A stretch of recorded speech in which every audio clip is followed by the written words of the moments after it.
আবারও জেগে উঠল বিশ্বের অন্যতম সক্রিয় আগ্নেয়গিরি কিলাউয়া। 10 তলা সমান উচ্চতায় ছিটকে উঠছে লাভা।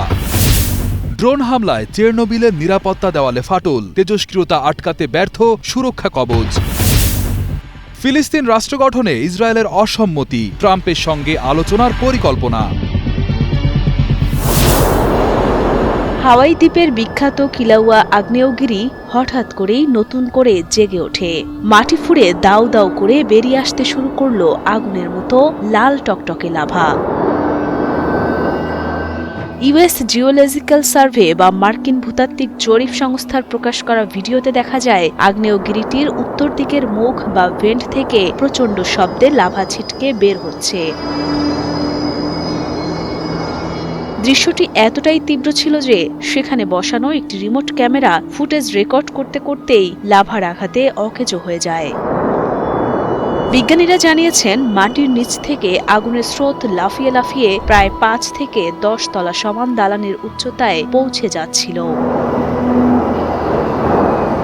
প্রকৃতির এক অদ্ভুত ভয়ঙ্কর সুন্দর দৃশ্যটি দেখা যায় গত 6 ডিসেম্বর শনিবার হাওয়াই ভলকানোস ন্যাশনাল পার্কের ভেতরে অবস্থিত হালে মাউ মাউ জ্বালামুখে। পার্কের এই অংশটি সাধারণ মানুষের জন্য বন্ধ রাখা হয়েছে, তাই বড় কোনো বিপদের আশঙ্কা নেই। তবে আগ্নেয়গিরির গর্জন আর মাটির কম্পন ঠিকই টের পাওয়া গেছে। শনিবার রাতে উত্তর দিকের ভেন্ট বা মুখ থেকে যখন অনবরত লাভা বের হচ্ছিল, তখন দক্ষিণ দিকের মুখটিতেও আগুনের আভা দেখা গেছে। একই সাথে মাটি কেঁপে উঠছিল মৃদু ভূমিকম্পে। 2024 সালের 23 ডিসেম্বর থেকে এই কিলাউয়া আগ্নেয়গিরিটি থেমে থেমেই অগ্নিপাত ঘটাচ্ছে। এটি বিশ্বের সবচেয়ে সক্রিয় আগ্নেয়গিরিগুলোর মধ্যে একটি, তাই বিজ্ঞানীরা সবসময় এর ওপর নজর রাখেন।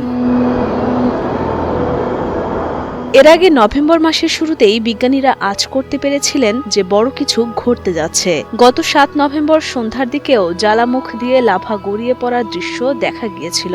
তখন ভূতাত্ত্বিকরা সতর্ক করে বলেছিলেন যে কোনো সময় লাভার উদ্গীরণ আরও বেড়ে যেতে পারে এবং হাই ফাউন্টিং ফেজ বা উঁচুতে লাভা ছিটকে ওঠার পর্যায়ে শুরু হতে পারে। তাদের সেই ভবিষ্যৎবাণী যেন সত্য হলো ডিসেম্বরের এই অগ্নুৎপাতে। পৃথিবীর পেটের ভেতরে থাকা গলিত পাথর বা ম্যাগমা যখন প্রচণ্ড চাপে বাইরে বেরিয়ে আসে, তখন তাকে আমরা লাভা বলি। আর কিলাউয়ার মতো আগ্নেয়গিরিগুলো এই লাভা উগরে দেয় অনেকটা প্রেসার কুকারের মতো চাপ ছেড়ে দেওয়ার জন্য। অস্ট্রেলিয়ার নিউ সাউথ ওয়েলস রাজ্যে দাবানল এখন ভয়াবহ রূপ নিয়েছে। কর্তৃপক্ষ জানিয়েছে সিডনি থেকে প্রায় 200 কিলোমিটার উত্তরে বুলাডেলাহ নামের একটি গ্রামীণ শহরের কাছে আগুন নেভানোর কাজে যুক্ত ছিলেন 59 বছর বয়সী একজন ফায়ার ফাইটার। দ্রুতগতিতে আগুন ছড়ানোর কারণে একটি বিশাল গাছ তার উপর ভেঙে পড়ে।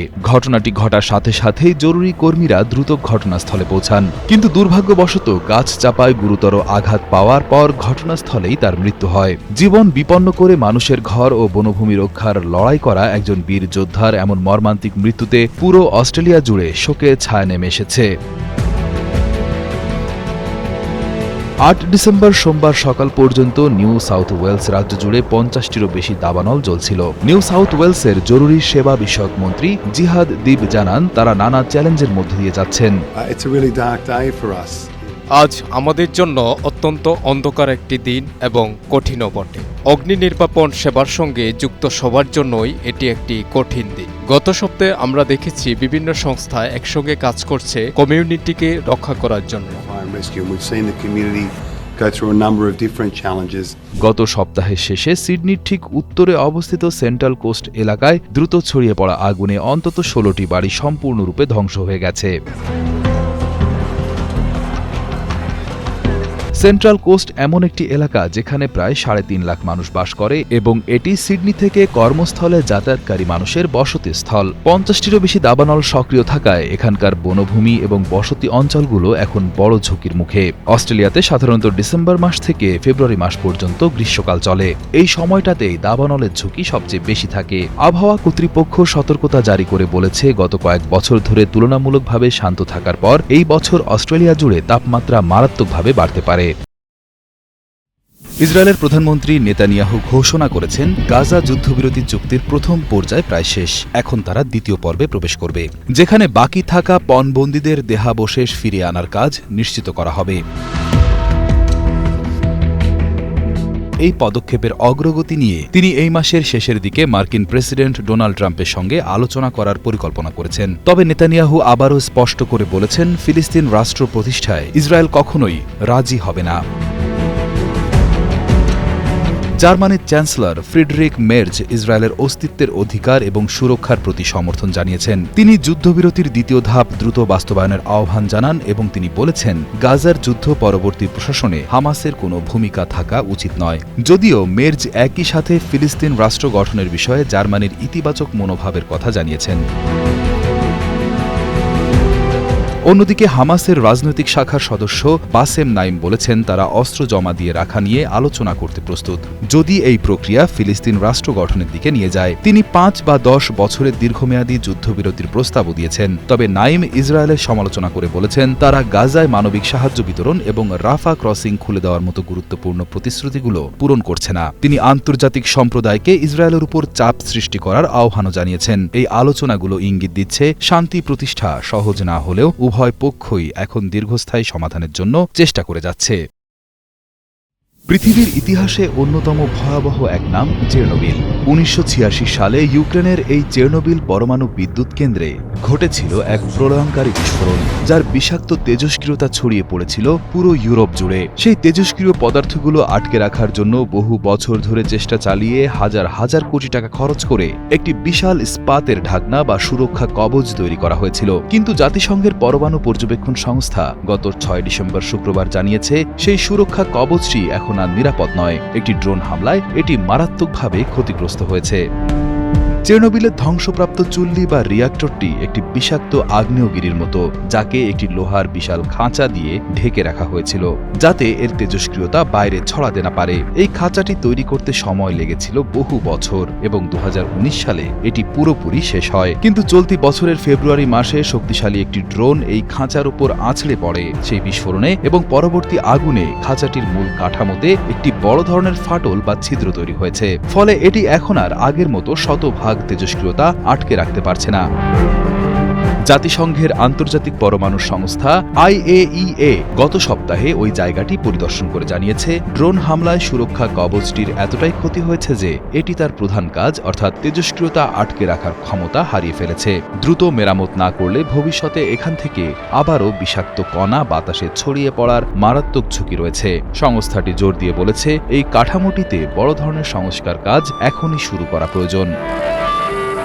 ইউক্রেনের কর্মকর্তারা জানিয়েছেন, গত 14 ফেব্রুয়ারি একটি শক্তিশালী বিস্ফোরকবাহী ড্রোন এই প্ল্যান্টে আঘাত হানে। এতে 1986 সালে ধ্বংস হওয়া 4 নম্বর রিঅ্যাক্টরের চারপাশের রক্ষা প্রাচীর ক্ষতিগ্রস্ত হয় এবং আগুন ধরে যায়। ইউক্রেন দাবি করেছে এটি রাশিয়ার কাজ, তবে রাশিয়া এই হামলার কথা পুরোপুরি অস্বীকার করেছে। এই সুরক্ষা কবচটি তৈরি হয়েছিল প্রায় 100 বছর টিকে থাকার জন্য। এর নির্মাণ খরচ ছিল আকাশচুম্বী, প্রায় $1.75 বিলিয়ন থেকে $2.3 বিলিয়ন, যা বাংলাদেশি টাকায় প্রায় 27,000 কোটি টাকারও বেশি। চেরনোবিলের এই বিশাল সুরক্ষা কবচটিকে প্রকৌশলীরা বলেন নিউ সেফ কনফাইনমেন্ট বা NCS। এটি মানুষের তৈরি ইতিহাসের অন্যতম জটিল এবং বিশাল কাঠামো। এটি মূলত একটি অতিকায় ইস্পাতের খিলান। এই পুরো কাঠামোটির মূল কাঠামো তৈরি হয়েছে উচ্চমানের শক্তিশালী ইস্পাত দিয়ে। পুরো কাঠামোর ওজন প্রায় 36,000 টন, প্রায় 3টি আইফেল টাওয়ারের সমান।